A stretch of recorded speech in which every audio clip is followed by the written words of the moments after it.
Na noite de hoje nós vamos dar início a mais um módulo do estudo reflexivo das dimensões do espírito imortal. Trabalharemos neste módulo a questão da justiça divina e a consciência, dissolvendo a cultura da culpa pela ação responsável. Nós vivemos numa sociedade que privilegia, por uma série de questões que nós já trabalharemos na noite de hoje, a cultura da culpa. Certa vez, lendo uma obra do Dalai Lama, eu fiquei sabendo de uma peculiaridade. Na língua tibetana não existe a palavra culpa. Não significa que os tibetanos não erram, mas significa que eles não têm uma cultura da culpa muito intensa na sociedade ocidental. E nós veremos nesse módulo o quanto essa cultura é nefasta, gera muitas dificuldades para o ser humano, dificuldades psicológicas, emocionais, e nós nos distanciamos da realidade da vida por causa dessa cultura. Então, dissolver a cultura da culpa é algo imprescindível em nossas vidas. Assumirmos a responsabilidade sobre os nossos atos. Não existe na lei divina a lei de culpa. O que existe é a lei de liberdade, lei de responsabilidade, de causa e efeito. Nós somos responsáveis pelos nossos atos, que nós praticamos livremente. E os nossos atos geram consequências. Então, as leis nos convidam a nos responsabilizarmos pelas consequências de nossos atos, quaisquer que eles sejam. Mas a cultura da culpa, nós vamos ver, com base em textos do livro Eu, Espírito Imortal, o quanto ela é nociva para o ser humano. Nós trabalharemos no encontro de hoje a culpa e a visão teológico-dogmática de Deus. O quanto essa visão teológica é responsável pelo sentimento de culpa e uma visão do Deus temor e não do Deus amor que Jesus nos ensinou. Ressignificar essa cultura também teológico-dogmática do temor a Deus é algo significativo para todos nós, conforme nós trabalharemos na noite de hoje.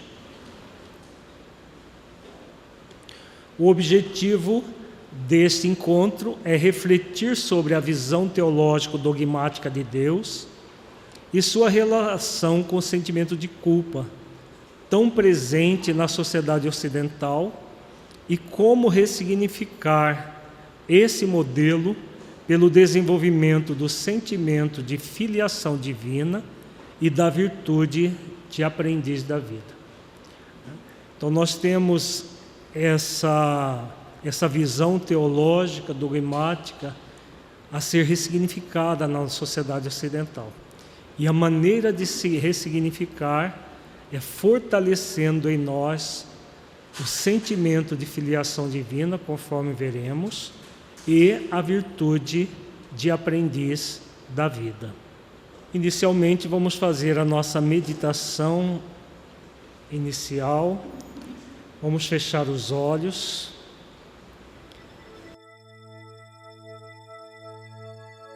Entre em contato com você mesmo em essência.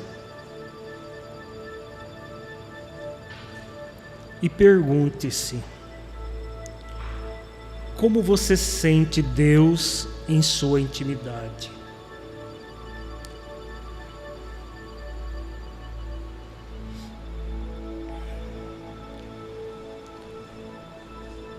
Há em você um movimento de sentir temor de Deus?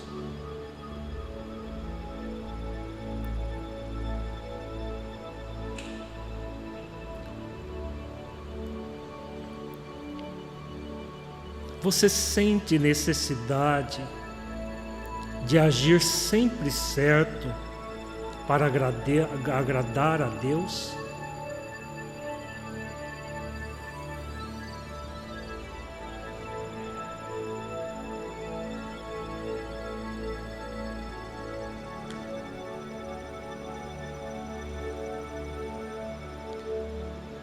Sente culpa quando não faz coisas que acha certo?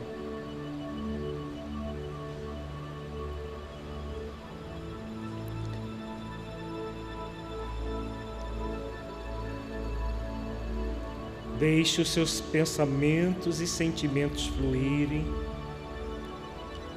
evitando qualquer mascaramento no processo de auto-engano. Seja verdadeiro, verdadeira com você, analisando-se com autenticidade.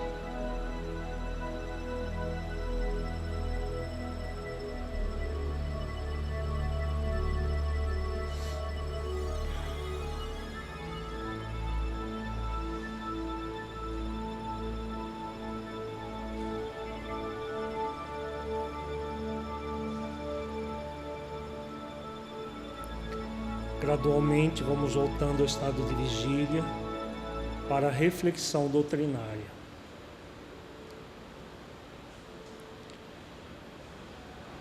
Iniciaremos as nossas reflexões com orientações do mentor Honório, extraídas do livro Eu, Espírito Imortal, capítulo 5, A Identidade Essencial, psicografia de Afro Stefanini II, editora Espiritizar. As religiões ancestrais foram constituídas por 3 aspectos gerais e podemos classificá-las como sendo de aspecto cultural, aspecto decretado e aspecto messiânico. Honório inicia esse capítulo colocando esses 3 tipos de origem das religiões: cultural, decretado e o messiânico. Vamos ver cada um deles. O aspecto cultural apresenta as religiões e crenças de massa advindas da força dos ancestrais, que fomentaram suas ideias próprias ao longo da história da humanidade, constituindo as religiões indígenas, aborígenes, agnósticas ou não, dos tempos antigos até os dias modernos. São cultos oriundos dos costumes que se transferiram e se transformaram ao longo dos séculos, mas que guardam suas raízes na relação do homem com a terra e com a sociedade desenvolvida nas eras antigas da humanidade. Então, o termo cultural colocado por Honório diz respeito a essas religiões que muito mais centradas nas questões junto à natureza, que os povos indígenas, os hotentotes africanos, os aborígenes na Oceania cultuam até hoje. São religiões centradas em fenômenos da natureza. Esses povos adoram elementos da natureza e são religiões que, como Honório diz, ancestrais, mas muitas delas persistem nesses povos até hoje. No caso, por exemplo, do povo africano, quando foi escravizado nas Américas, foi imposto a esse povo todo a religião dominante, no caso do Brasil, o catolicismo.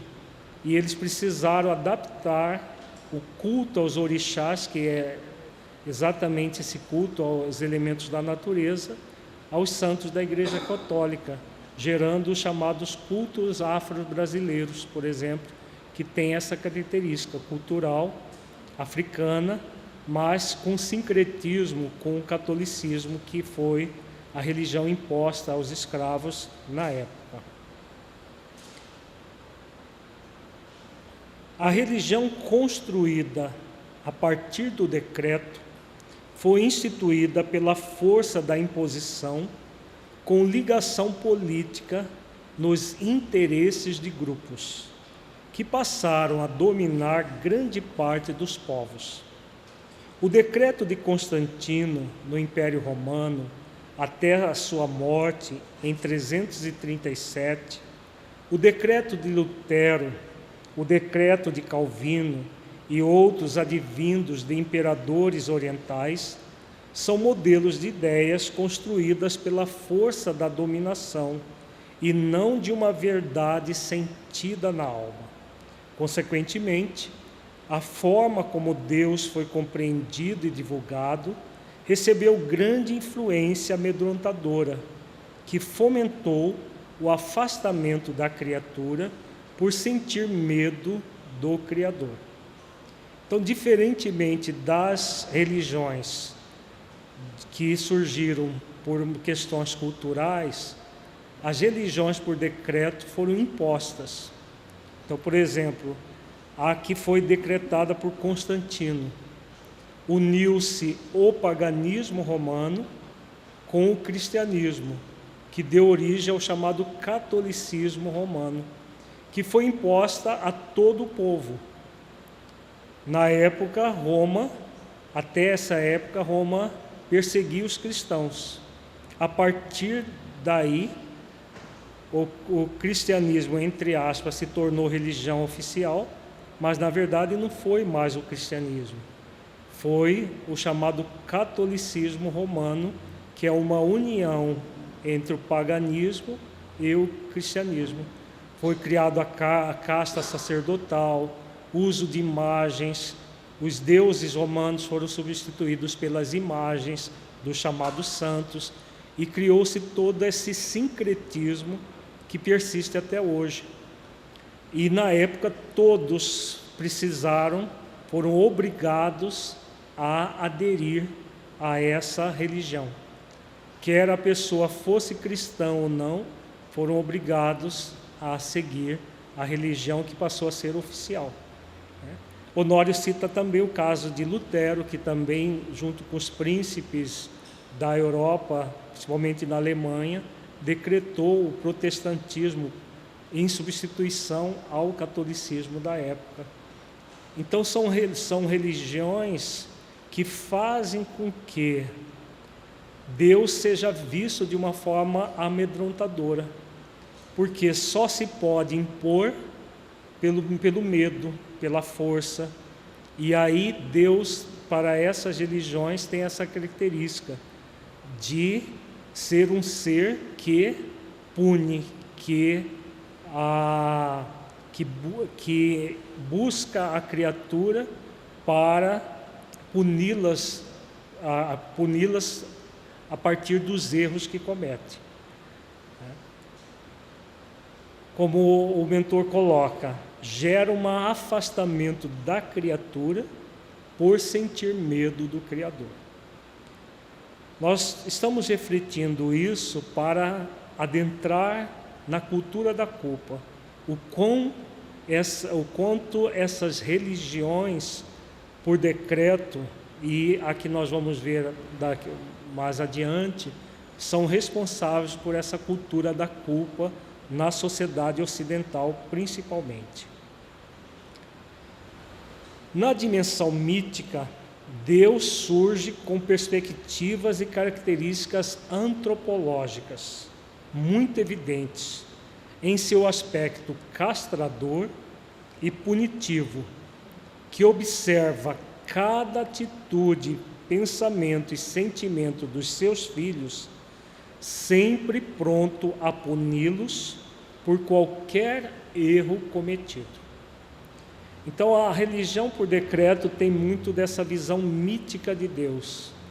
Deus como sendo um ser antropomórfico com esse aspecto castrador e punitivo, e que fica observando o tempo todo as nossas ações, não para nos educar ou nos auxiliar ao progresso.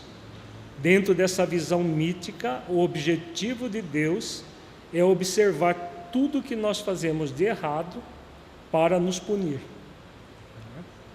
E pela punição nós abandonarmos o erro, como se a punição educasse o ser. Então, uma visão mítica totalmente destituída de bom senso, conforme nós veremos a partir de agora.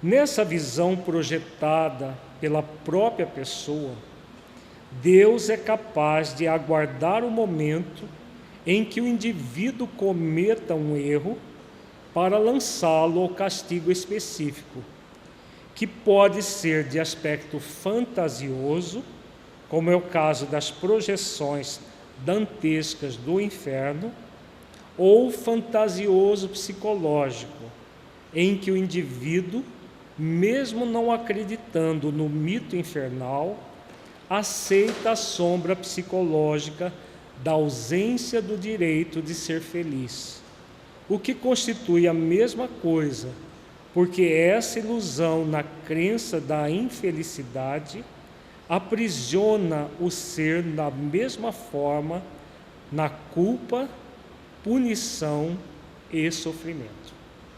Então, a partir daqui, nós vamos adentrar em algumas reflexões muito importantes. Feito esse preâmbulo acerca das religiões, vamos refletir agora o resultado disso. Nós espíritas, onde nós nos enquadramos aqui nesse parágrafo do Honório, do livro Eu, Espírito Imortal? Vamos refletir?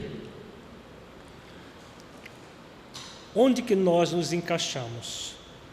No aspecto fantasioso, que aceita as questões dantescas do inferno, ou no fantasioso psicológico, que já não acredita no mito infernal, mas que de alguma maneira traz a sombra psicológica da ausência do direito de ser feliz? No segundo. Por quê? A doutrina espírita coloca muito claro que o inferno e o céu são questões psicológicas do ser, são condições do espírito. O céu como símbolo do espírito em paz consigo mesmo, e o inferno quando o espírito está, de alguma maneira, tumultuado com as suas questões egóicas. O livro Céu e Inferno inteiro trabalha isso. Esse livro da codificação, o quarto livro da codificação, inteiramente foi dedicado a demonstrar, a partir do livro dos Espíritos, que no livro dos Espíritos já coloca a questão do céu e do inferno como estados psíquicos emocionais da alma. E o livro Céu e Inferno desdobra tudo isso em reflexões muito profundas que Allan Kardec faz. Apesar de não mais acreditarmos no inferno mitológico, com demônio, um caldeirão fervente, com tudo lá que a teologia dogmática pregou, tanto no catolicismo quanto no protestantismo, o que ainda subsiste em nós? Esse aspecto da sombra psicológica da ausência do direito de ser feliz. Por que acontece isso, gente? Vamos refletir? Por que apesar de que nós já sabemos que o inferno não existe, mas lá no fundo ainda trazemos uma crença de que é preciso ser perfeito para agradar a Deus. E que quando nós não somos perfeitos, nós vamos adentrar na ausência do direito de ser feliz. Por quê? A culpa está envolvida, mas existe um motivo maior para isso. A culpa é consequência.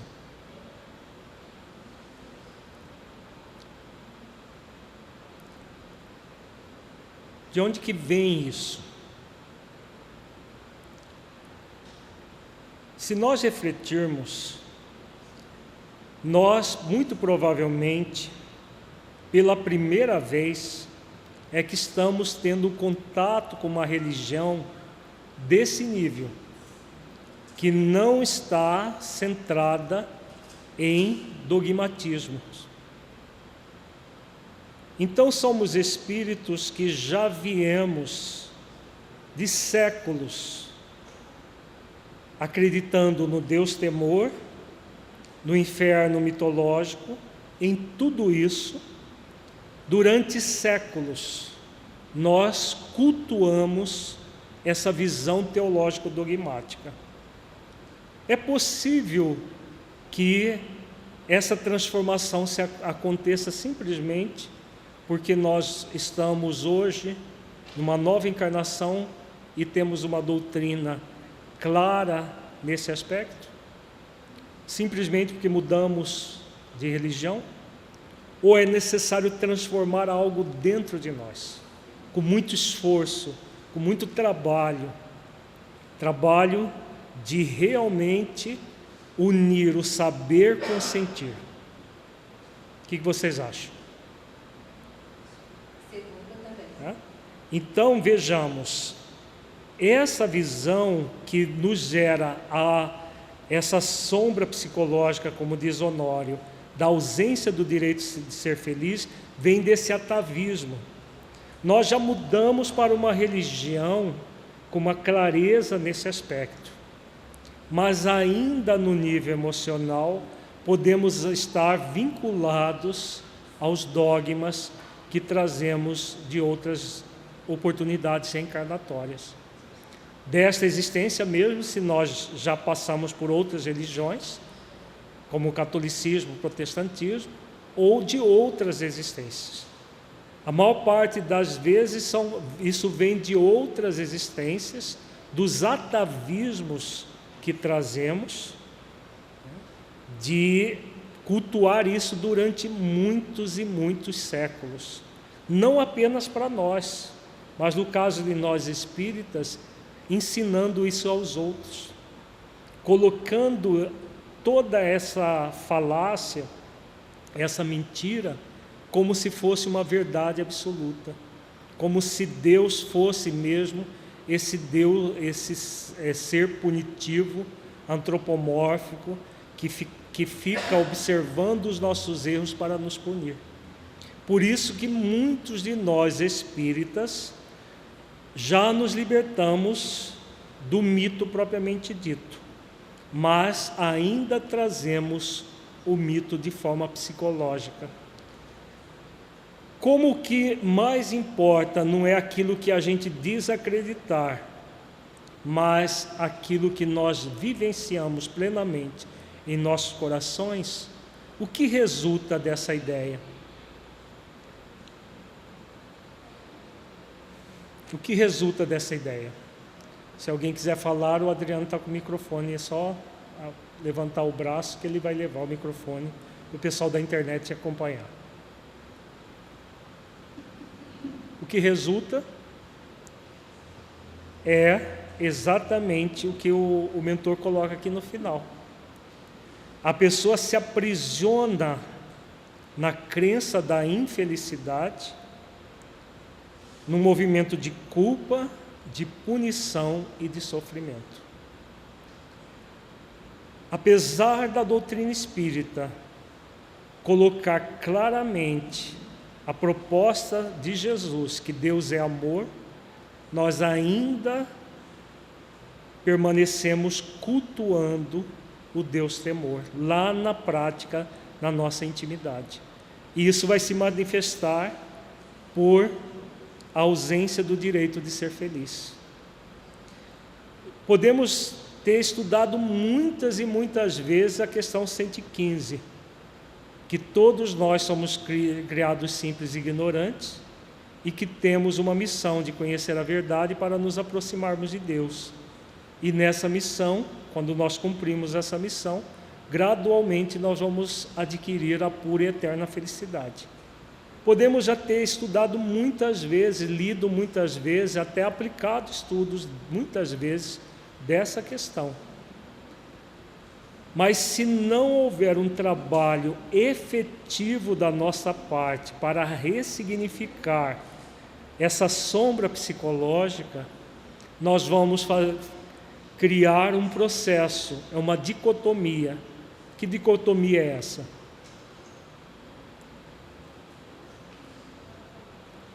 A dicotomia entre o saber e o sentir.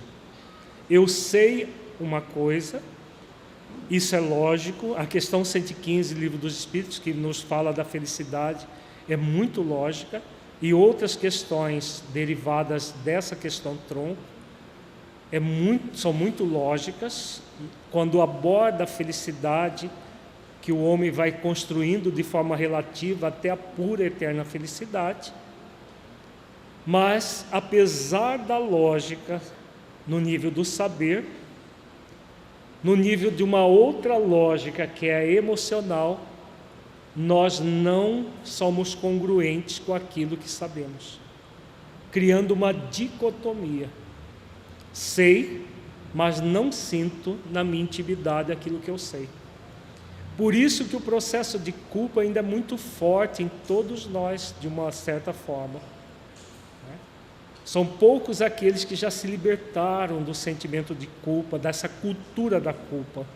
Não o sentimento esporádico, que pode acontecer, mas a cultura da culpa, de ficar exigindo de si mesmo uma perfeição impossível de ser realizada, e todas as vezes que surge uma imperfeição, a pessoa se julga, se condena e se pune num processo de culpa.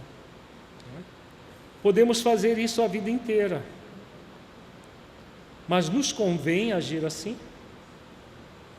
O que vocês acham? O que nos convém é ressignificar essa visão dicotômica. Tudo que nós vamos estudar neste módulo do estudo reflexivo é para ressignificar essa visão dicotômica. Nos libertarmos totalmente da visão teológico-dogmática, não apenas no nível do saber, mas no nível do sentir.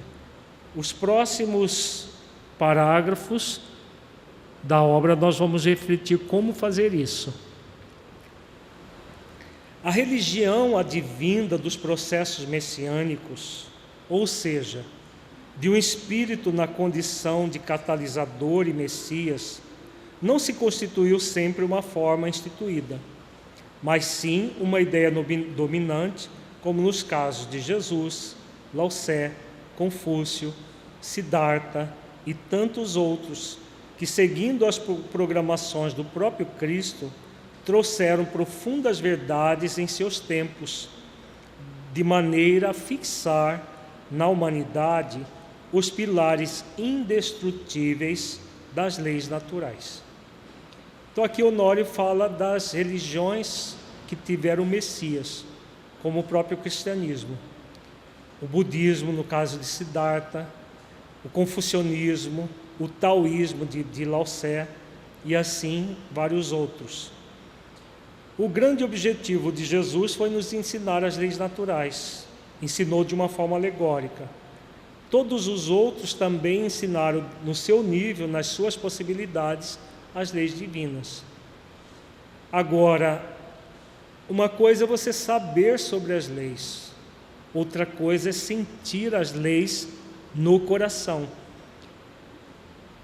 Vamos continuar com nossas reflexões para entender melhor esse dinamismo. As características distintas de cada formação religiosa na história da humanidade influenciaram sobremaneira os parâmetros culturais e pessoais sobre a ideia de Deus e transpassaram muitas gerações por meio das sucessivas reencarnações. O fato é que muito se estabeleceu de teorias e teologias sobre Deus, mas pouco se vivenciou a relação íntima e espontânea com Deus. Com exceção dos tempos inesquecíveis do cristianismo primitivo, quando a compreensão, o sentimento de filiação divina e a fé nas promessas de Jesus eram vividas em estados de intensa religiosidade. Então aqui Honório já nos coloca alguns elementos para ressignificar essa visão teológico-dogmática de Deus, seja no nível da simples crença mitológica, seja no processo psicológico que nós ainda herdamos de nós mesmos, dos atavismos que trazemos. Então Honório fala de que se estabeleceu teorias e teologias sobre Deus, mas pouco se vivenciou a relação íntima e espontânea com Deus.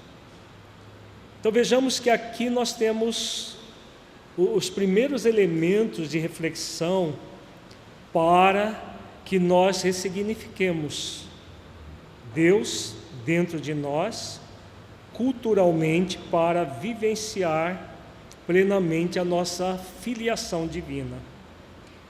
A relação íntima e espontânea com Deus. Se nós buscarmos uma religião por decreto, vai ser possível isso? Que nos é decretada?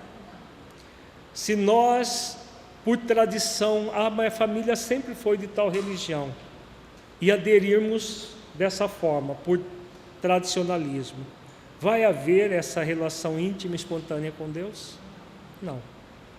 Se nós ficarmos no conhecimento teórico da doutrina espírita, sem adentrarmos num sentimento, no amar as leis divinas, amar a prática dessas leis por meio das virtudes, vai haver essa relação íntima e espontânea com Deus?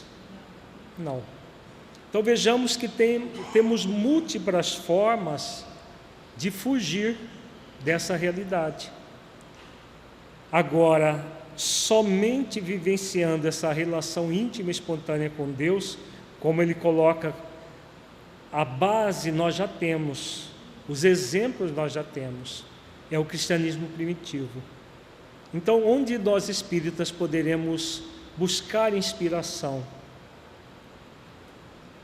Nós temos várias obras que falam do cristianismo primitivo, obras psicografadas, que nós temos condições de absorver a forma como os primeiros cristãos agiam, como eu diz Honório, numa compreensão e sentimento de filiação divina e uma fé nas promessas de Jesus, vividas em estado de intensa religiosidade. De todas as obras que nós temos à disposição, na nossa opinião, o livro Paulo Estevão, que mais retrata tudo isso. É claro que os outros obras de Emmanuel, há 2000 anos, 50 anos depois, Ave Cristo, também aborda os primeiros cristãos. O livro Boa Nova, de Humberto de Campos, também aborda. Mas Paulo Estevão nos coloca de uma forma muito vívida dentro do funcionamento de todas as questões atinentes ao cristianismo. A transformação de Paulo de perseguidor em apóstolo de Jesus, e toda essa compreensão, não apenas no nível do saber, mas principalmente no nível do sentir. sentimento de filiação divina, fé nas promessas de Jesus, vividas em estado de intensa religiosidade. Qual é o grande objetivo da doutrina espírita? Qual é? Vocês estão muito quietos hoje. Será que é porque eu estou sentado nessa poltrona, estou inibindo?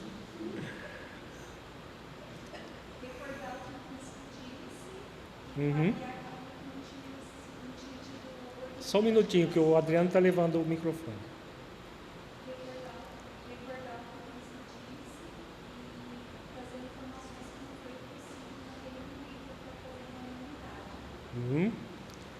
Recordar o que Jesus disse, dar informações, trazer outras informações que não foram dadas. Será que é apenas isso, Clarissa? Vamos refletir um pouco mais. Se nós apenas soubermos questões que Jesus não pôde oferecer e recordarmos apenas, vai ser suficiente? Ou nós somos convidados a reviver ou a viver aquilo que os cristãos primitivos viveram? Tem diferença entre saber como os cristãos primitivos viveram e viver como eles viveram? Muita diferença. Então, a doutrina espírita é o cristianismo redivivo. O que significa a palavra redivivo? É para reviver aqueles tempos históricos. Nós não vivemos o cristianismo naquela época, senão nós estaríamos como mentores no mundo espiritual, e não na posição que estamos. Mas nós somos convidados a reviver aquilo que eles viveram. Não a reviver a experiência, porque a experiência não é nossa, mas a forma como eles viveram. É isso que Honório fala aqui, vividas em estado de intensa religiosidade. Vejamos que viver assim, uma relação íntima e espontânea com Deus, como os primeiros cristãos viviam, vai ressignificar definitivamente o Deus temor em nossos corações. Nós vamos ter uma proximidade cada vez maior com Deus, um carinho, um amor profundo por Deus, ressignificando séculos de movimento teológico dogmático, que nos produz muita culpa, muita punição, muitos processos totalmente desnecessários. É para isso que a doutrina espírita veio. Não é para ser uma religião a mais, competindo com as outras. É para reviver aquela atmosfera psíquica e emocional dos primórdios do cristianismo. Sentir Deus profundamente, e a proposta real de Jesus, não aquela que foi falseada, que nos colocou Deus como Pai amoroso, misericordioso, que manda a chuva para justos e injustos, o sol para bons e maus. Jesus nos apresentou um Deus profundamente misericordioso, amoroso, soberanamente justo e bom. E depois dele tivemos 300 anos dessa intensa religiosidade em que se sentia Deus dessa maneira. E a partir do decreto de Constantino, tudo foi modificado e criou-se todo esse pavor de Deus e todo o movimento de fazer as coisas tudo certos, como se houvesse um certo decretado, e não um trabalho contínuo de vivenciar as leis divinas em nossos corações. Faz sentido isso, gente? Então vejamos que esse movimento de vivenciar a relação íntima e espontânea com Deus é o primeiro passo para ressignificar essa visão teológico-dogmática instalada na sociedade ocidental. que mesmo no movimento espírita nós já não temos na teoria, mas ainda temos na prática. A construção do sentimento de filho de Deus no próprio coração considera o ser humano na condição de criatura cósmica, antes de quaisquer rótulos exteriores. Haja vista que esses rótulos reduzem essa relação ao paradigma da visão dogmática. Vejamos que quando Honório diz aqui da construção do sentimento de filho de Deus, nós somos filhos de Deus? Sabemos disso? Todos nós sabemos. Mas há uma diferença entre saber-se filho de Deus e sentir-se filho de Deus? Muita diferença. Enquanto que o saber é apenas uma informação, se nós, por uma questão lógica, refletimos que não é possível o universo sem a presença de Deus, e a lógica, a própria ciência vem trabalhando isso de uma forma lógica, que não é possível um universo com tanta complexidade ter surgido do acaso, nós vamos chegar à conclusão de que tudo que existe no universo provém desse Criador, dessa grande consciência cósmica. Isso é saber, saber-se filho, criatura desse Criador. Agora, o sentimento de filho de Deus, o mentor coloca, ele é construído no próprio coração. E aí, como que se constrói o sentimento de filho de Deus? Outra questão fundamental para que nós nos libertemos dos atavismos teológico-dogmáticos de Deus e a cultura da culpa consequente. Construir o sentimento de filho de Deus. Quando ele diz aqui, considera o ser humano na condição de criatura cósmica, antes de quaisquer rótulos exteriores. Porque essa visão teológico-dogmática ela está focada em rótulos exteriores. É um movimento farisaico desde a época de Jesus. O que importa é parecer, para ser visível aos outros. O ser não é construído. Então, é o rótulo exteriores. O que Jesus disse sobre isso? O reino dos céus não vem por aparência exterior. Não foi isso que ele ensinou? Não é dizendo Senhor, Senhor que entrarei no reino dos céus, mas fazendo a vontade do Pai que está nos céus. Então os rótulos reduzem essa relação ao paradigma da visão dogmática.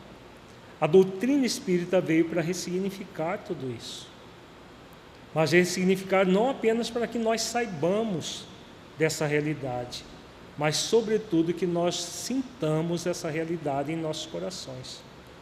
Agora vamos ver como que nós vamos construir o sentimento de filho de Deus.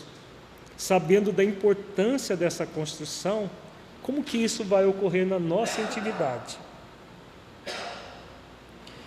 A vida é poema de ventura, embalada pela sonoridade constante da beleza das obras da natureza, que destacam a perfeição e a bondade de Deus em tudo aquilo aos quais nossos pensamentos possam alcançar e muito além. O que Honório está sugerindo para nós aqui nesse parágrafo? É algo muito importante para a construção do sentimento de Deus. O que ele está sugerindo?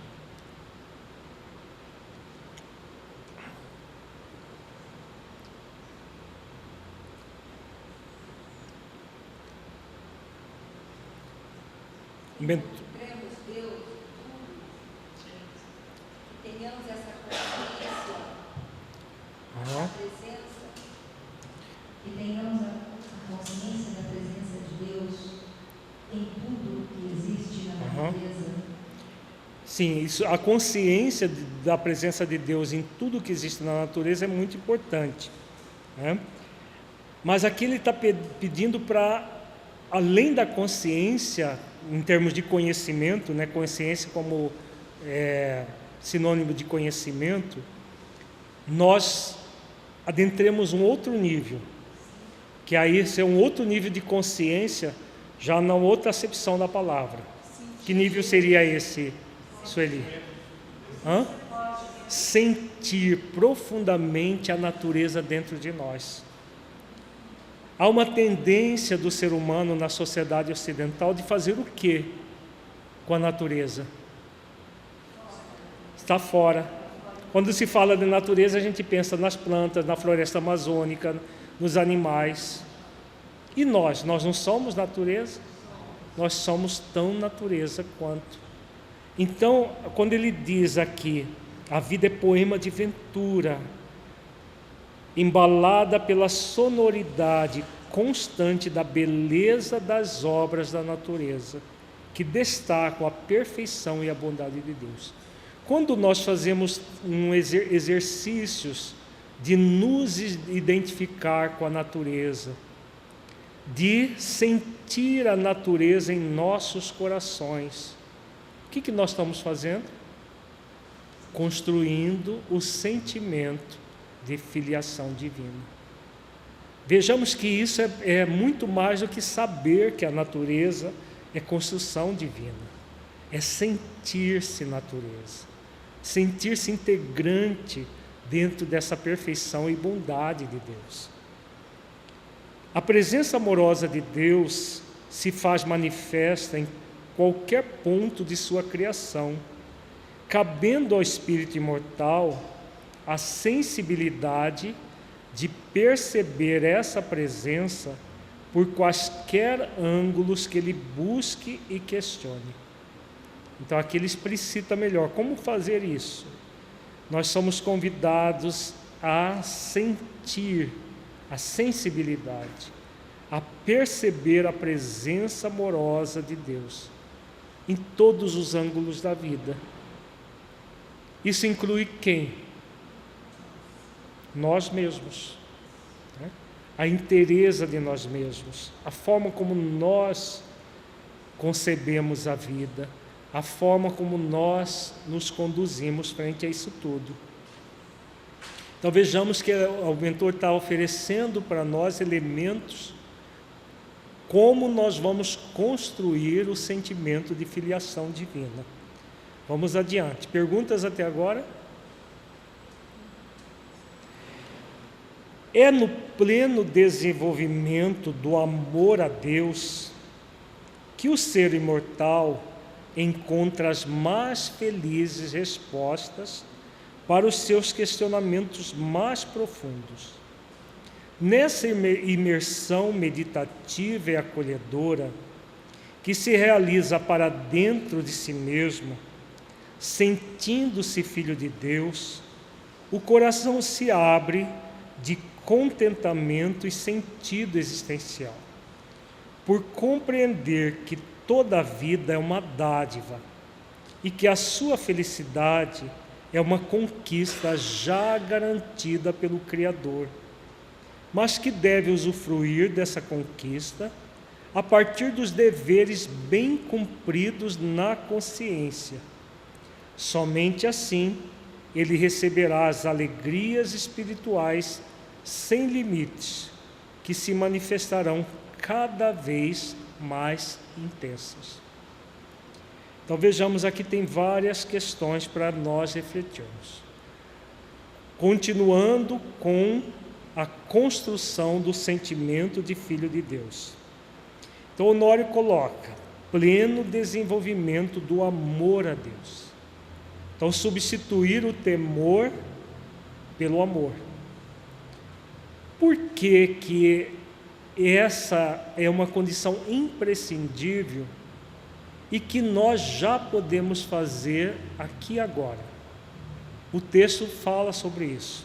Por que nós podemos passar a exercitar cada vez mais o amor a Deus, ressignificando totalmente o temor a Deus? E principalmente ressignificando aquela consequência psicológica relacionada ao temor a Deus que nós vimos no início do nosso encontro. Está aqui no texto, quando ele diz que a felicidade é uma conquista já garantida pelo Criador. Não é o que diz a questão 115? Não é o que diz o livro dos Espíritos quase que inteiro, em outras questões que se desdobram, no capítulo Felicidade Relativa, da 4ª parte do livro dos Espíritos. Vejamos, quando os benfeitores dizem a Allan Kardec que Deus criou os espíritos simples e ignorantes, e a cada um deu uma missão de conhecer a verdade, para aproximá-los de si, e que nesse conhecimento nós vamos adquirir a pura e eterna felicidade, é que a felicidade já é uma conquista garantida pelo Criador. Os benfeitores colocaram o que nessa questão? Alguém lembra? Depois dessa primeira parte. Eles colocaram 2 níveis de comprometimento em relação a isso, a missão.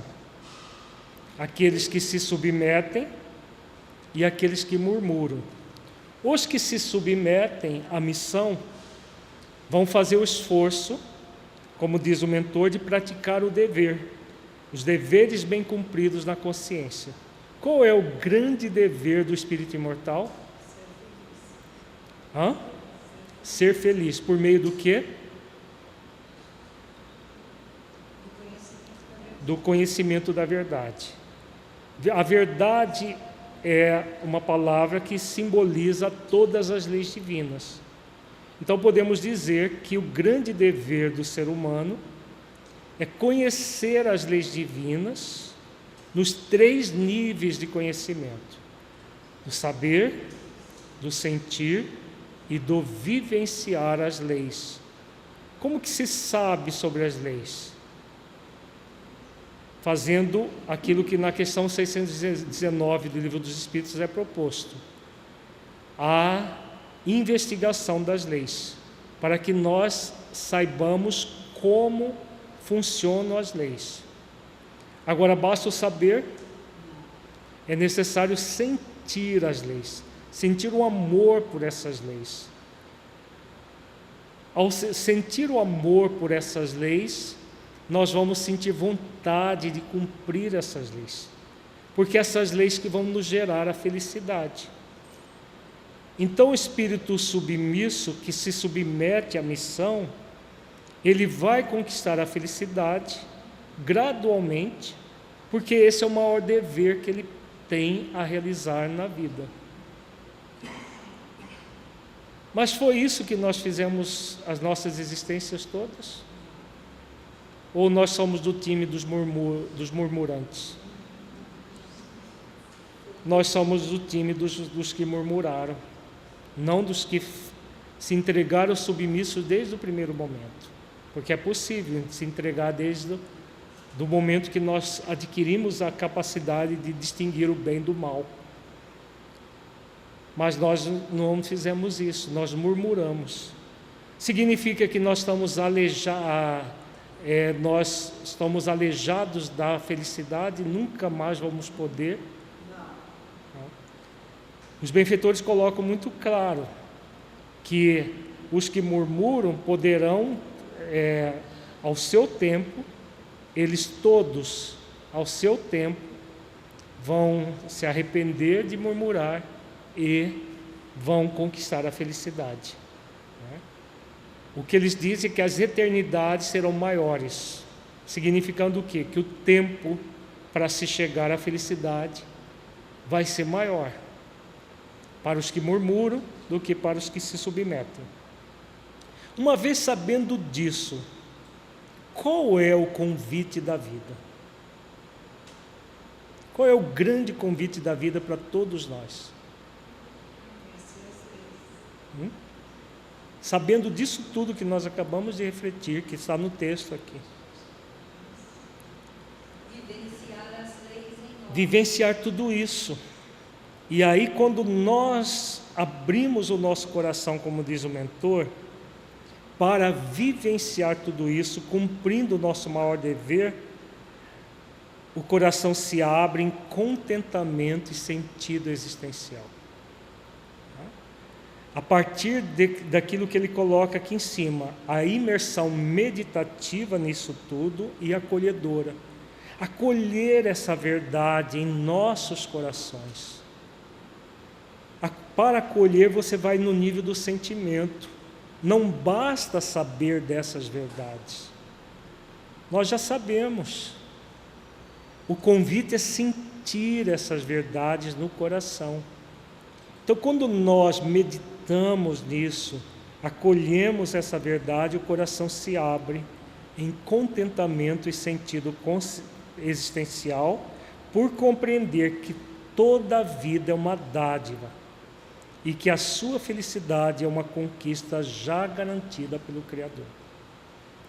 Então, se a felicidade já é uma conquista garantida, por que boicotar a nossa felicidade? Nós vimos lá uma das características dessa visão mitológica, antropomórfica, é o movimento psicológico de não se deixar conquistar a felicidade. Por quê? Se a felicidade já é uma conquista garantida. Então, tudo isso vem desses atavismos, da visão teológico-dogmática de Deus, que nos produz uma proposta culposa de vida, e não uma proposta responsável de vida, uma cultura da responsabilidade sobre os nossos atos. Faz sentido, gente? Vamos prosseguir. É venturoso para o espírito o exercício constante das virtudes, porque nelas a alma consegue acessar as forças que aproximam a criatura do Criador no desvendar dos chamados mistérios da criação, que deixam de ser misteriosos à medida que as virtudes são manifestas. Então aqui Honório já vai um pouco mais além. No parágrafo anterior, ele fala dos deveres da criatura.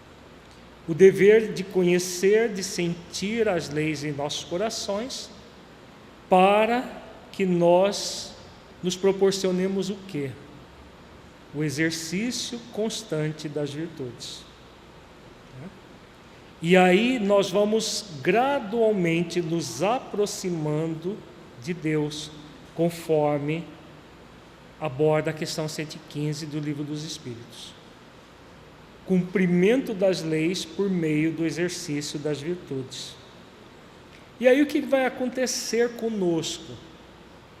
A partir do momento que vamos exercitando essas virtudes. Ele diz aqui muito claro, o Espírito começa a desvendar os chamados mistérios da criação, que para a religião, por decreto, é mantido propositalmente só entre os chamados iniciados, os sacerdotes, os pastores e tudo mais. É negado para a população em geral esses chamados mistérios, porque o objetivo é manter as pessoas de uma certa forma ignorantes da realidade da vida. Mas quando nós estamos no processo de construir o sentimento de filiação divina, esses mistérios vão deixando de ser mistérios naturalmente, porque, como diz o mentor, eles deixam de ser misteriosos à medida que as virtudes são manifestas, porque nós vamos adentrando no movimento do crescimento intelecto-moral, e quanto mais intelecto moralizado nós formos, maior nós adentramos no significado das leis divinas das nossas vidas. E aí tudo passa a fluir com muito mais leveza, com muito mais suavidade. Isso tudo é a construção do sentimento de filho de Deus. A virtude em si não é apenas um sentimento elevado, mas um estado de consciência mais elevado, que significa sabedoria mais aguçada e clara da vontade de Deus, capaz de oferecer à criatura a ciência da vida moral, tanto quanto das leis físicas. Então, vejamos, a partir do momento que o Espírito decide por construir o seu sentimento de Filho de Deus, ele vai fazer esforço de se aproximar do Criador. E a aproximação é feita por meio do conhecimento das leis, no nível do saber, do sentir e do vivenciar, o exercício das virtudes em nós mesmos, sabendo que as virtudes representam isso que o Bentor coloca aqui, um estado de consciência mais elevado. Então, quando nós proporcionamos para nós mesmos esse estado de consciência mais elevado, o que nós fazemos conosco enquanto espíritos imortais? Qual que é o resultado disso? A sabedoria vai sendo construída. O que é o resultado? Qual é o resultado disso? Aproximar cada vez mais de Deus, porque é exatamente assim que se aproxima de Deus. Nós vamos, ao cumprir as leis, desenvolver as virtudes, nós vamos desenvolvendo os atributos de Deus dentro de nós. E aí vamos aproximando cada vez mais de Deus. Em vez de temer Deus e distanciá-lo afetivamente de nós, nós nos aproximamos cada vez mais nesse exercício de elevação da consciência. Como ele diz aqui, capaz de oferecer à criatura a ciência da vida moral. Quando nós vamos adquirindo a ciência da vida moral, o que vai acontecendo com essas crenças seculares que nós trazemos? Se elas são destituídas da razão, do bom senso, da lógica, elas vão sendo ressignificadas naturalmente. E aí sim acontece a libertação do espírito da cultura da culpa. Somente a partir desse esforço de filiação, que ele vai construindo a proximidade entre ele e o Criador. Ele, criatura, e Deus, nosso Criador. O espírito, ao se sentir filho de Deus, esforça-se por desenvolver os atributos de filho de Deus, que estão em latência no coração. A sua visão sobre as outras criaturas está preenchida de docilidade e sensibilidade. Vê os outros irmãos em suas conquistas ou em suas dores morais com espírito de altíssima solidariedade e de maneira alguma traz uma característica julgadora em sua conduta. Vejamos que aqui o Honório coloca algo muito significativo a mais para nós refletirmos. Então, quando nós vamos trabalhando o sentimento de Filho de Deus, o que vai acontecer? Se existem os atributos de Deus, quais são os atributos de Filho de Deus? Que somos todos nós. Quando o Espírito Lázaro diz que Deus não aceita cópias imperfeitas, mas que Ele quer que os seus filhos todos se aperfeiçoem cada vez mais. O que vai ser aperfeiçoado dentro de nós? Os atributos de filhos de Deus. Até que o Espírito, como Jesus dizia, eu e o Pai somos um, que foi teológico, dogmaticamente interpretado como se ele tivesse dito que ele seria Deus. Mas é até uma interpretação forçada, porque em vários outros versículos ele diz que o Pai era maior que ele. Mas quando ele diz que eu e o Pai somos um, é no sentido dessas identidade de pensamento e sentimento, do atributo da criatura em plena sintonia com o Pai. Então, é exatamente esse caminho que nós também somos convidados a desenvolver, que vai gerar para nós cada vez mais uma docilidade frente à vida e uma sensibilidade. Aqui Honório, na segunda parte do parágrafo, coloca a respeito da característica julgadora em sua conduta. Aqui cabe uma reflexão.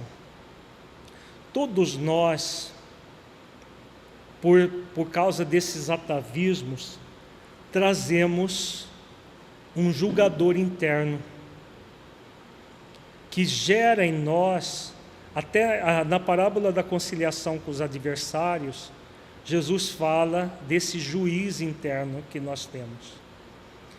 E devido a esses atavismos é muito forte esse julgador, que gera essa característica julgadora na nossa conduta, de tanto nos julgar quanto julgar os outros. Então esse juiz interno que nós trazemos, porque pela questão teológico-dogmática, deve ser ressignificado por meio do sentimento de filiação divina e por meio do sentimento de aprendiz, e substituído o julgador interno pelo aprendiz da vida, o aprendiz interno. Como que se faz isso? Libertando-se de dois movimentos advindos do julgamento. A visão julgadora da vida é uma visão em que a pessoa, ou ela vai se exigir uma perfeição que ela não pode ainda ter, ou ela vai negligenciar as oportunidades de aperfeiçoamento que ela já pode fazer. As duas coisas acontecem. Como esse movimento pendular, uma hora numa situação de julgamento, outra hora de julgamento e exigência de perfeição, e outra hora julgamento e uma tendência de fugir da responsabilidade que nos cabe. No movimento de exigência de perfeição, todas as vezes que surge algum erro, não um erro conforme a lei de amor, justiça e caridade, um erro conforme essa visão dogmática, julgadora dogmática. O que a pessoa faz? Ela se julga, se condena e se pune, produzindo o sentimento de culpa. Culpa nada mais é do que a união desses três sentimentos: auto-julgamento, autocondenação e autopunição. Então a pessoa cria um círculo vicioso que Jesus, na parábola da conciliação, ele chama de prisão. O juiz manda o oficial encerrar a pessoa na prisão, e ela não vai sair dali enquanto não pagar o último ceitil, porque ela se recusa a conciliar com os adversários. No caso, os adversários internos, os seus próprios sentimentos negativos, os sentimentos que ela traz que fazem com que ela não cumpra as leis como deveria, que eles devem ser amados, transformados e não reprimidos. Quando a pessoa está no movimento de negligenciar as oportunidades de aperfeiçoamento, o que ela faz? Ela se julga, ela percebe os problemas, mas aí ela se justifica e projeta a responsabilidade nos outros, colocando a culpa nos outros. Mas é o mesmo movimento julgador, só que ela se desculpa e projeta a culpa nos outros. podemos agir assim. Podemos agir tanto com a culpa quanto com a desculpa, projetando a culpa nos outros. Mas como diz o mentor, essa característica julgadora na nossa conduta deve ser ressignificada. E como que se ressignifica? Assumindo a sua condição de filho de Deus, criado para a felicidade, e desenvolvendo o aprendiz interno. O aprendiz aprende só com os acertos? Se fosse só com os acertos, não seria mais aprendiz, não é verdade? Um aprendiz que só acerta não é mais aprendiz, é mestre. Não é a nossa condição. Como não é a nossa condição, nós não somos mestres, somos aprendizes. O que o aprendiz faz? Ele acolhe todas as experiências, todas, e aprende com elas. É a partir desse aprendizado que nós vamos desenvolver a docilidade e a sensibilidade conosco para oferecer isso ao nosso próximo. Porque se nós vermos todas as oportunidades da vida como aprendizado, fizermos esforços nesse sentido, porque esse sentimento de aprendiz não é algo que a gente simplesmente decide uma vez e nunca mais cuida dele. Como todas as virtudes, a virtude da decisão deve ser reforçada diariamente, várias vezes ao dia, assim como a virtude do sentimento de aprendiz. Em cada circunstância que a vida nos convidar a aprender, nós somos convidados a refletir dentro dessa tônica o que a vida está me convidando a aprender com essa experiência. Aí nós vamos construir cada vez mais o sentimento de aprendiz, que corrobora com o sentimento de filiação divina. Unidos esses dois sentimentos, nós vamos ressignificar definitivamente a cultura da culpa em nossas vidas e assumindo a ação responsável.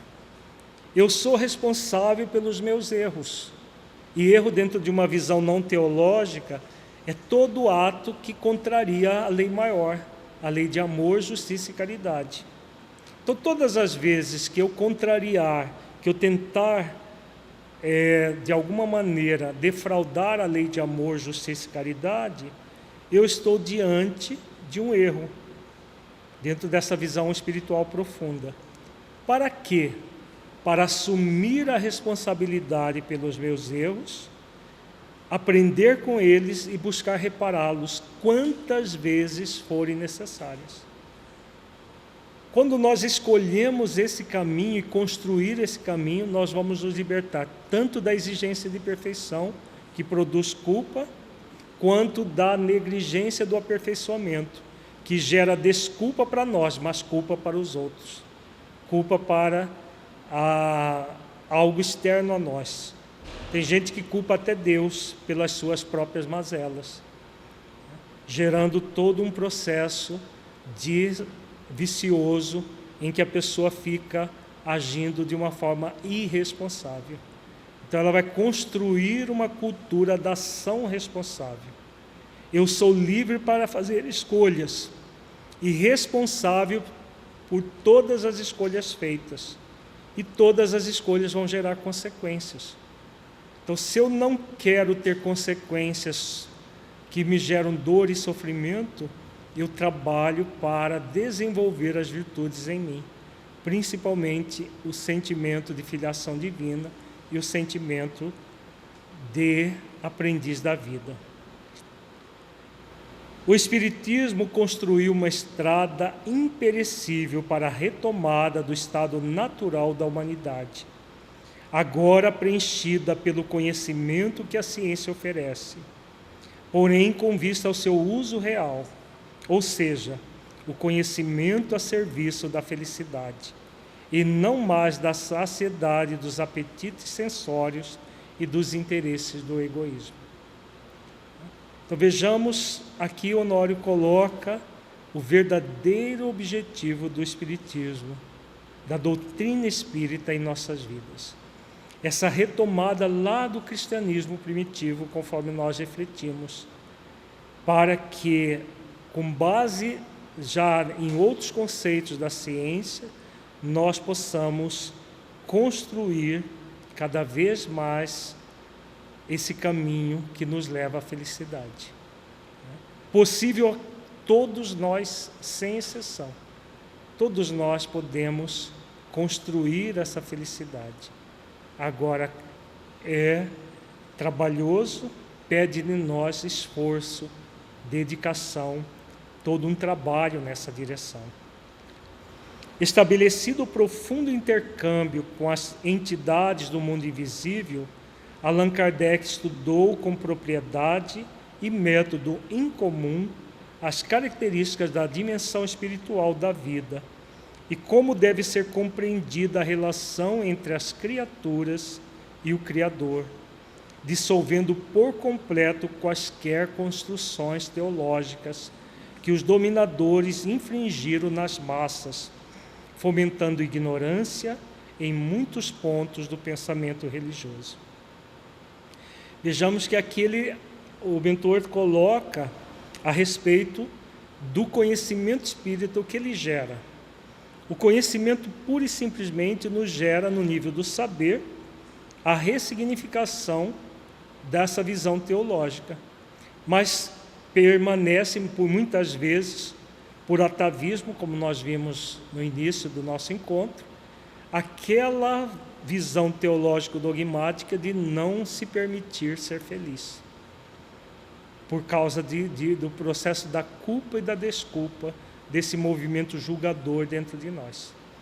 Então, cabe a nós fazermos todos esses esforços para cada vez mais construir o sentir a partir do saber. Porque no saber nós já temos todos os ingredientes, todas as ferramentas suficientes para dissolver por completo quaisquer construções teológicas. O conhecimento já é suficiente da doutrina. Falta trazer esse conhecimento para dentro das nossas vidas, para sentirmos o conhecimento dentro de nós, e aí sim, em vez de boicotar a nossa felicidade de várias formas, trabalharmos para construir essa felicidade relativa possível aqui e agora. O Espiritismo evolucionou a construção da fé no seu aspecto mais cristalino, porque oferece ao ser humano terrestre as condições comprovadas para ampliar sua própria espiritualidade e religiosidade, ao cimo da comprovação lógica dos fatos, como provas espirituais das verdades morais de todos os tempos, assinaladas por Jesus na condição de revelações sublimes. Vejamos que novamente o mentor volta a falar dessa maravilha que é a doutrina espírita, que evolucionou a construção da fé, devido a esse aspecto cristalino dela. E aí, qual é o grande objetivo dessa doutrina nas nossas vidas? Ampliar a espiritualidade e religiosidade. Espiritualidade é o encontro comigo mesmo em essência. Religiosidade, a comunhão da essência que eu sou com o Criador da vida, num processo de espiritualidade e religiosidade, fazendo todo o trabalho de colocar as verdades morais em prática em nossas vidas. Faz sentido isso, gente? Então vejamos que a doutrina espírita é essa beleza que nos favorece tudo isso. Agora, sem o esforço da nossa parte para trazer tudo isso para dentro das nossas vidas, vai ficar como uma experiência apenas teórica, que nós achamos interessante, mas que não transforma a nossa vida para melhor. Porque a transformação é fruto da vontade, do querer profundo do Espírito, que vendo a beleza disso tudo, trabalha efetivamente para construir tudo dentro de si mesmo. Para a concretização desse sentimento tão vibrante na alma, é precioso verificar a dimensão real e a dimensão imaginária de Deus na própria concepção pessoal, diante dos mitos criados e das comprovações concretas do amor divino na vida. Então, aquilo que nós refletimos na reflexão inicial. Qual é a minha verdadeira concepção de Deus? Não é no nível do saber, mas no nível do sentir. Não é o que eu muitas vezes já decorei, que Deus é a causa primária de todas as coisas, a suprema inteligência do universo. Não é isso que o mentor está propondo aqui, mas o que lá dentro de mim eu sinto de Deus. Porque somente sabendo o que eu sinto, eu posso ressignificar o que eu sinto, dentro dessa concepção pessoal de Deus. Porque uma coisa é aquilo que a doutrina espírita prega, outra coisa é que eu tenho internalizado dentro do meu coração. Quando a ideia mítica de Deus é superada, aceitando-se a sua real posição de Pai, pleno de misericórdia, as perspectivas individuais ante os desafios da vida são muito diferentes. Na dimensão concreta e real, Deus é sentido por meio de suas leis presentes na consciência. O ser imortal considera sua relação com Deus a partir da sua relação consigo mesmo e aceita que quanto mais se ama, mais as leis morais presentes em si mesmo aprimoram e embelezam a sua relação com Deus. Belíssimo esse parágrafo, né? Então vejamos, nós já estamos caminhando para o encerramento do texto do mentor, mas essa ressignificação da ideia mítica de Deus, que ainda trazemos os resquícios delas pelos atavismos. Quando nós superamos plenamente tudo isso e vamos ao encontro do Deus real, dessa posição do Pai pleno de misericórdia, como ensina Jesus, o que vai acontecer? A nossa visão de Deus muda, há todo um processo ligado à cultura da culpa também vai se modificar em nossas vidas, porque nós vamos exercitar aquilo que existe de mais profundo que nos libera da culpa. O que é? Qual sentimento é esse? Está no texto. O alto amor.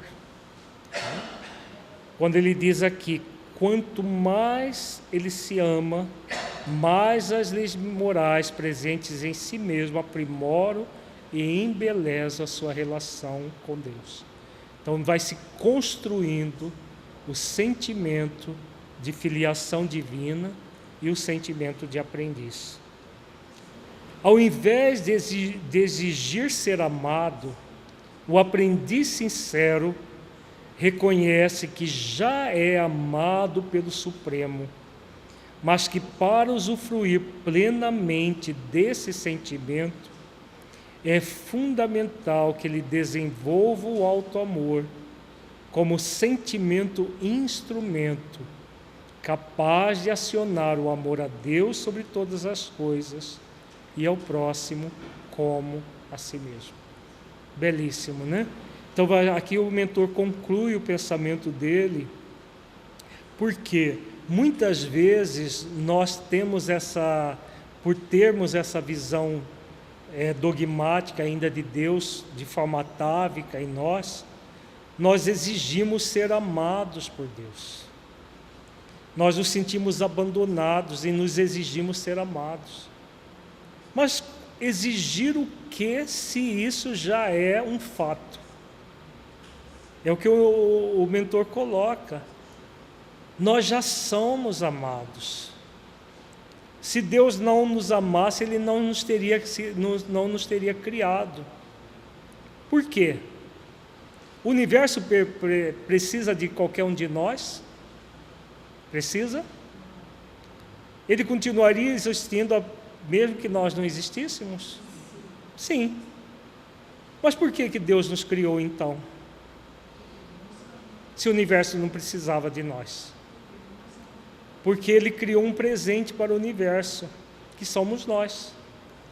Se somos um presente para o universo, Ele não nos ama desde o momento que nos criou lá no átomo primitivo e colocou um princípio inteligente nesse átomo, até que esse átomo se tornasse, esse princípio inteligente, melhor dizendo, se tornasse um espírito com E maiúsculo, e esse espírito com E maiúsculo fosse até se tornar um espírito crístico, evoluísse até essa condição.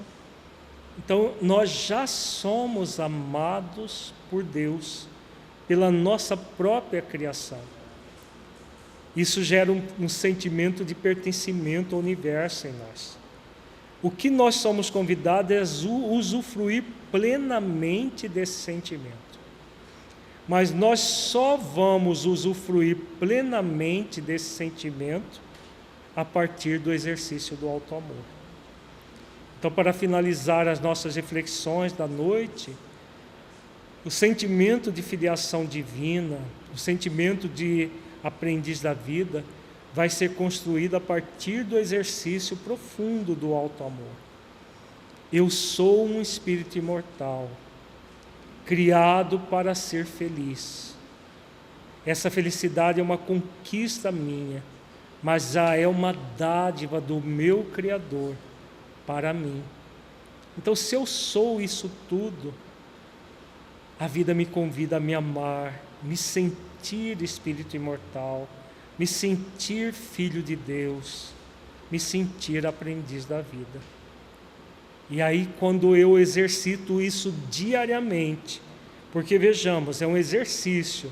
Exercício você não faz de vez em quando. Exercício, para ser efetivo, deve ser realizado diariamente, várias vezes ao dia, quantas forem necessárias. Então, todas as vezes que nós sentirmos abandonados, sentirmos jogados no universo, sofridos, cabe a nós fazermos esses exercícios, para nos sentir assim, e aí gradualmente superar a cultura da culpa pela ação responsável, conforme refletiremos nos próximos encontros. Alguma pergunta, gente? Vamos fazer a nossa avaliação reflexiva. Feche os olhos, entre em contato com você mesmo em essência, buscando sentir o conteúdo estudado neste encontro. Do conteúdo, o que você entendeu que se aplique à sua vida?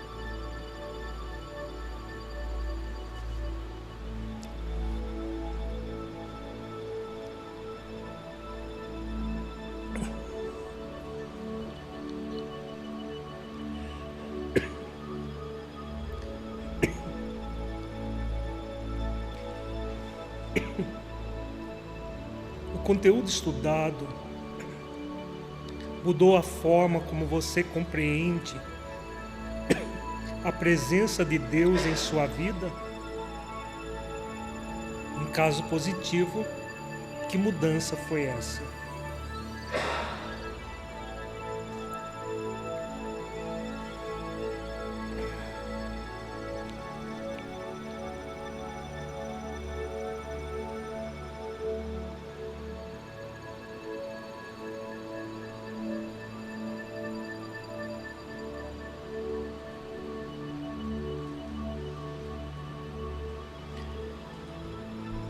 Neste encontro, refletimos sobre a visão teológico-dogmática de Deus e sua íntima relação com o sentimento de culpa, tão presente na cultura ocidental,